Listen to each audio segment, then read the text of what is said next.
तो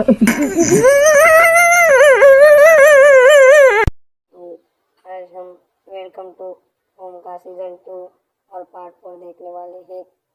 जो भी चैनल पर नया हो तो सब्सक्राइब कीजिए और लाइक। देखा कि हेनरी और सारा आधी रात को एक हवेली में रुकने के लिए पनाह लेते हैं, जहां पर रहस्यमय तरीके से उन दोनों की मौत हो जाती है।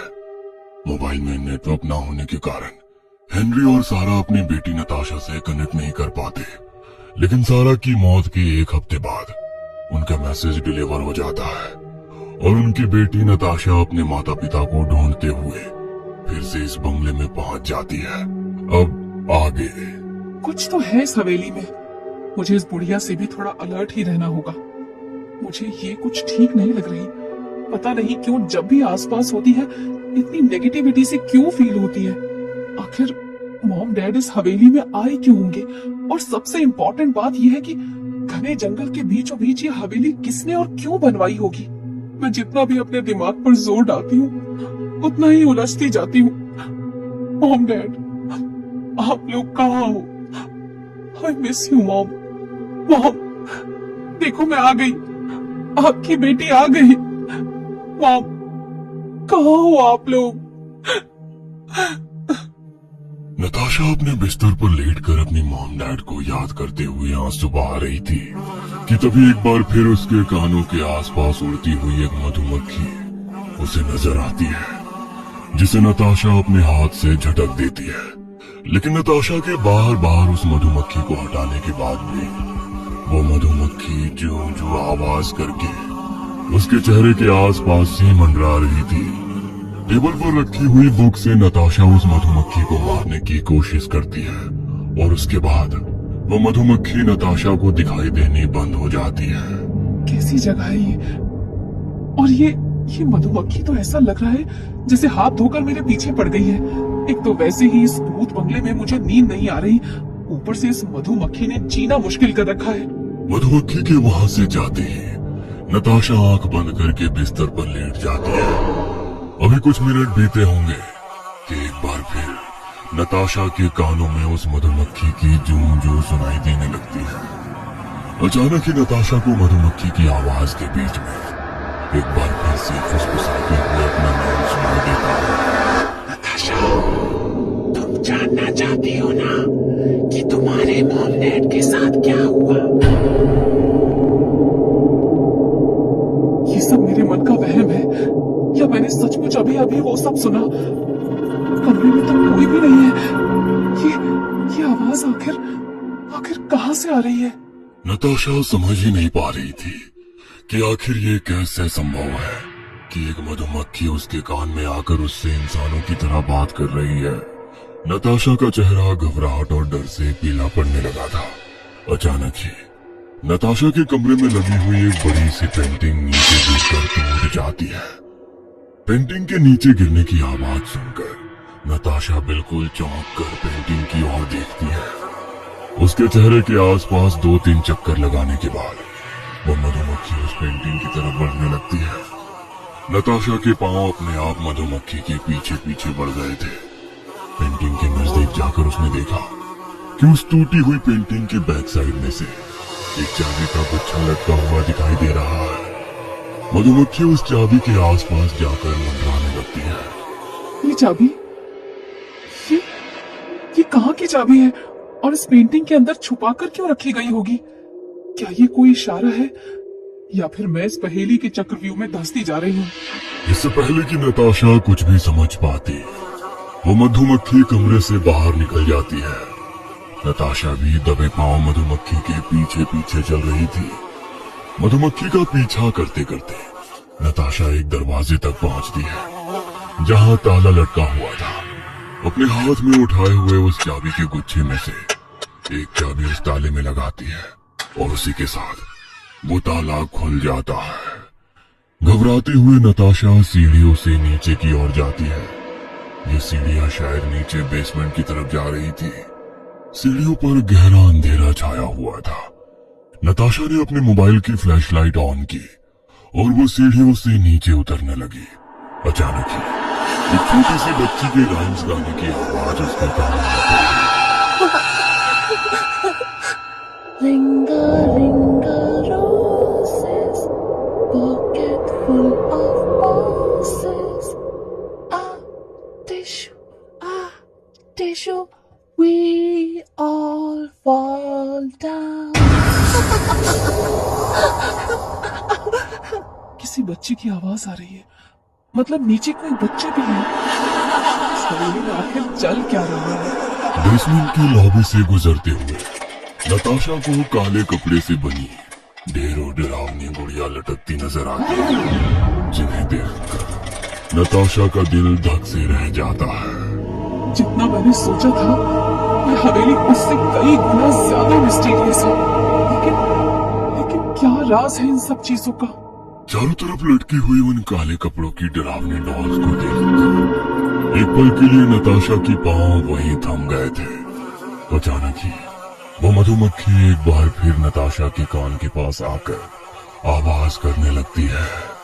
नताशा फिर से मधुमक्खी के पीछे पीछे चलने लगती है। मधुमक्खी के पीछे चलते हुए एकाएक नताशा को महसूस होता है उसके चेहरे पर कुछ गीला और चिपचिपा सा पदार्थ टपक रहा है। नताशा फ्लैशलाइट को छत की तरफ करके ध्यान से देखती है। ऊपर का नजारा देखकर मानो नताशा की सांस अटक जाती है। छत पर एक 5-7 साल की छोटी सी बच्ची चिपकली की तरह दीवार से चिपकी हुई थी, जिसके चेहरे से लगातार खून टपक रहा था। नताशा की उस बच्ची को देखती है पूरी ताकत से नताशा के ऊपर कूद पड़ती है। नताशा के मुंह से एक चीख निकल जाती है और वो डर कर अपनी आंखें बंद कर लेती है। लेकिन अगले ही पल उसे महसूस होता है कि वो बच्ची तो उसके ऊपर कूदी ही नहीं। घबराते हुए नताशा अपनी आंखें खोलती है और देखती है वही बच्ची ठीक उसके सामने खड़े होकर जोर जोर से हंस रही है। ये बच्ची ये वहां कैसे पहुंच गई? इसका सफेद चेहरा, बिना पुतली की आंखें और सर से लगातार खून बह रहा है और उसके बदन में ये खिलखिलाकर हंस रही है। मम्मा पापा आप कहाँ हो? ये कहाँ बुलाया है आपने मुझे? ये सब क्या हो रहा है? नताशा आगे बढ़ो। नताशा एक बार फिर मधुमक्खी का पीछा करने लगती है। मधुमक्खी उसे एक कमरे के पास ले जाती है जिसमें ताला लगा हुआ था। उस ताले के पास जाकर वो मधुमक्खी गोल गोल घूमने लगती है। नताशा उस ताले को खोलकर अंदर जाती है। जैसे ही वो कमरे के अंदर जाती है, कमरे का दरवाजा बाहर से लॉक हो जाता है। ये किसका कमरा है? अपने आप लॉक कैसे हो गया? और वो मधुमक्खी वो भी नजर नहीं आ रही। नताशा कमरे के अंदर पहुंचती है तो देखती है सामने एक औरत बच्चे को अपनी गोद में लिटाए हुए बैठी है। सुनो, क्या आप यहीं रहती हैं? Please help me. क्या यहाँ पर सारा और हेनरी नाम के 2 लोग आए हैं? मैं उन्हें ही ढूंढने के लिए यहाँ आई हूँ। बोलते हुए नताशा उस औरत के नजदीक पहुंच जाती है। नजदीक पहुंचने पर वो देखती है कि उसकी गोद में तो वही बच्ची लेटी हुई है जिसे उसने अभी कुछ देर पहले ही देखा था। बच्ची नताशा को देखकर खिलखिलाकर हंसने लगती है। ये बच्ची तो दूर करो इसे अपने से, इसे दूर करो अपने से।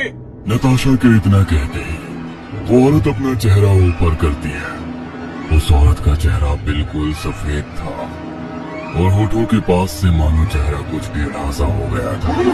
उसे देखकर नताशा के मुंह से चीख निकल जाती है और वो उल्टे पांव दौड़ने लगती है। तभी वो एक बुक शेल्फ से टकराकर जमीन में गिर पड़ती है। उठकर नजर घुमाती है तो कमरे में कोई भी नजर नहीं आता। नताशा एक एक करके उस बुक शेल्फ में रखी हुई किताबें और डायरी को उठाकर पढ़ने लगती है। तभी नताशा के हाथ से छूकर एक फाइल अचानक जमीन पर गिर पड़ती है, जिसके अंदर ढेरों अखबार की कटिंग दिखाई पड़ रही थी। नताशा उस कटिंग को पढ़ना शुरू करती है। ये सब तो मिसिंग हुए लोगों की तस्वीरें हैं जो इतने सालों से गायब हुए हैं। लेकिन ये सारी तस्वीरें यहाँ कैसे? नताशा अब और भी तेजी से शेल्फ में रखी फाइल उलटने लगती है। तभी उसके हाथ एक डायरी लगती है। इंस्पेक्टर जगमोहन शिंदे? इसका मतलब ये डायरी किसी इंस्पेक्टर की है। साल 2000 एक के बाद एक कई सारे लोगों की मिसिंग होने की कंप्लेन आ रही थी। और हैरानी की बात तो ये थी कि ये सारी कंप्लेन एक ही एरिया के आसपास से आ रही थी। पहले तो मुझे ये किसी ह्यूमन ट्रैफिकिंग वाले गिरोह का काम लग रहा था, लेकिन धीरे धीरे जब मेरी तहकीकात आगे बढ़ी तो सारे सबूत एक बंगले की ओर इशारा करने लगे। मैंने जिस किसी के साथ भी इस बंगले के बारे में डिस्कस किया, सबने मुझे इससे दूर रहने की ही सलाह दी। लेकिन मैं पिछले 1 साल से इस केस पर काम कर रहा था, इसलिए अब पीछे हटने का मेरे लिए कोई मतलब ही नहीं था। मुझे कुछ भी करके इस बंगले और मिसिंग लोगों के बारे में पता लगाना था। इसलिए इस एरिया के आसपास जितने भी लोग थे, मैंने सबसे कांटेक्ट किया। तभी मेरी मुलाकात एक बूढ़े आदमी से हुई, जिसने तकरीबन 20 साल पहले इस बंगले को बनाया था। मैंने ही उस बंगले को बनाने का कॉन्ट्रैक्ट लिया था। वहाँ मत जाना साहब, किसी को नहीं जाना चाहिए उस बंगले में, मनहूस है वो बंगला। मैंने तो साहब को मना भी किया था कि इस जमीन पर कंस्ट्रक्शन ना करे, लेकिन उन्होंने मेरी बातों को मजाक में उड़ा दिया। बंगला बनाते समय साइट पर एक के बाद एक कई मनहूस घटनाएं घटी। उन घटनाओं को देखकर कितनी बार मैंने उस प्रोजेक्ट को छोड़ने के लिए मालिक से बात की, लेकिन मैं पैसा एडवांस में ले चुका था और वो पैसा मुझसे खर्च भी हो गया था। बंगले का काम पूरा करने के अलावा मेरे पास और कोई चारा नहीं बचा था, इसीलिए मजबूरी में मुझे वो काम पूरा करना पड़ा। जितने समय में वो बंगला बनकर तैयार हुआ, वहाँ पर मेरे कई मजदूरों की जान चली गई, कईयों का मानसिक संतुलन बिगड़ गया और लगभग हर रोज ही किसी कुत्ते या बिल्ली का मृत शरीर वहाँ पर पड़ा हुआ मिलता था। कुछ बहुत अजीब सा था वहाँ। जो कोई भी हवेली के संपर्क में आया कभी आबाद नहीं हुआ। मुझे देख लो, इस दुनिया में मेरा कोई नहीं, अकेला जीवन बिता रहा हूँ मैं। उस बंगले को बनाने के बदले में बहुत पैसा मिला था मुझे। सोचा था सारी जिंदगी सुकून से जीऊंगा, लेकिन बंगले का काम खत्म होने से पहले ही मेरी पत्नी और बच्चे की मौत हो गई। तब से मैं ऐसे ही अकेले अपना जीवन बिता रहा हूँ। उस आदमी की बात सुनकर मेरा मन आशंकाओं से घिर गया था। मेरा ऐसे किसी भी शगुन अपशगुन पर बिल्कुल भी भरोसा नहीं था। मेरा मानना था कि वहाँ जो कुछ भी हुआ उसके पीछे जरूर किसी न किसी इंसान का ही हाथ होगा। सबसे ज्यादा शक मेरा जमीन के मालिक पर ही था। इस बंगले के बारे में मुझे पता चला कि जो बातें मैंने सुनी थी वो पूरी तरह झूठ नहीं थी। ये जमीन किसी विलियम नाम के आदमी ने सस्ते में खरीदी थी। अपने परिवार के साथ रहने के लिए उसने इस जमीन पर ये बड़ा और आलीशान बंगला बनवाया। दरअसल विलियम एक गैंगस्टर था जो अक्सर पुलिस के निशाने पर रहता था। एक तरह से ये घर उसने अपने परिवार की सेफ्टी और खुद को छुपाने के लिहाज से बनवाया था। जब ये बंगला बनकर तैयार हुआ तो विलियम अपनी पत्नी मैरी और बेटी मारिया के साथ यहाँ आकर शिफ्ट हो गया। विलियम हफ्तों कई बार तो महीनों तक भी घर लौटकर नहीं आता था। ऐसे में मैरी इस हवेली में अकेली मारिया के साथ रह जाती थी। आसपास कोई गांव ना होने के कारण मारिया की पढ़ाई यहाँ रहने पर संभव नहीं थी। इसीलिए मैरी ने 16 साल की मारिया को पढ़ने के लिए हॉस्टल भेज दिया था। अब इस बड़े से बंगले में मैरी बिल्कुल अकेली थी। हवेली में काम करने वाले चंद नौकरों के अलावा इस बंगले में रहने वाला कोई नहीं था। नौकरों ने महसूस किया कि मैरी का व्यवहार गुजरते दिनों के साथ बदलता ही जा रहा है। अक्सर वो बैकयार्ड में लगे हुए झूले पर झूलते हुए अकेले में बड़बड़ाने लगती, कभी अकेले कमरे में बैठकर खिलखिलाकर हंसती तो कभी चीख चीख कर रोने लगती, कभी दीवारों को अपने नाखूनों से खरोचती तो कभी दीवारों पे अपना सर पटकती। मैरी के बंगले में उस समय 2 नौकर काम करते थे। एक दिन मैरी की पालतू बिल्ली उसके कमरे में मरी हुई पाई गई। बिल्ली की स्थिति इतनी खराब थी कि उसकी ओर देखना भी संभव नहीं था। मैरी के पूरे कमरे में बिल्ली के शरीर के टुकड़े बिखरे हुए थे। नौकरों को लगा था कि मैरी को बिल्ली के मौत से सदमा पहुंचेगा, लेकिन उसके उलट मैरी उस बिल्ली को देखकर जोर जोर से हंस रही थी। हवेली में काम करने वाले नौकरों को मैरी की मानसिक स्थिति पर हो रहा शक अब यकीन में बदल गया था। कुछ दिनों के बाद हवेली में काम करने वाला एक नौकर रहस्यमयी तरीके से गायब हो गया। पहले वो बिल्ली और फिर उसके बाद नौकर शाम के गायब होने के बाद दूसरे नौकर ने इस बंगले से नौकरी छोड़ दी और उसके बाद सब तरफ ऐसी अफवाह फैली कि कोई भी इस बंगले में नौकरी करने के लिए आने को तैयार नहीं हुआ। मैरी के दिन अपने पति के इंतजार में बीतने लगे। कुछ सालों के बाद उसका पति लौटकर इस बंगले में आ गया। विलियम पहले से पुलिस के रडार पर था। इंटेलिजेंस से खबर मिली कि पिछले 1 महीने से विलियम का कोई भी मूवमेंट ट्रेस नहीं हुआ है। आखिरी बार उसे इस बंगले की तरफ आते हुए ही देखा गया था। पुलिस ने बंगले में छापा मारा। अंदर इस बात के सबूत तो मिले कि वो उसी का घर है, लेकिन विलियम इस बंगले में कभी बरामद नहीं हुआ। क्या राज है इस बंगले का? कहाँ गायब हो गया विलियम और किसने मारा है उसे? हवेली से गायब होने वाले लोग आखिर कहाँ चले जाते हैं? यह बंगला शापित है या फिर सारी हत्याओं के पीछे किसी और का हाथ है? सभी सवालों के जवाब जानने के लिए देखना ना भूलें कहानी का अगला भाग।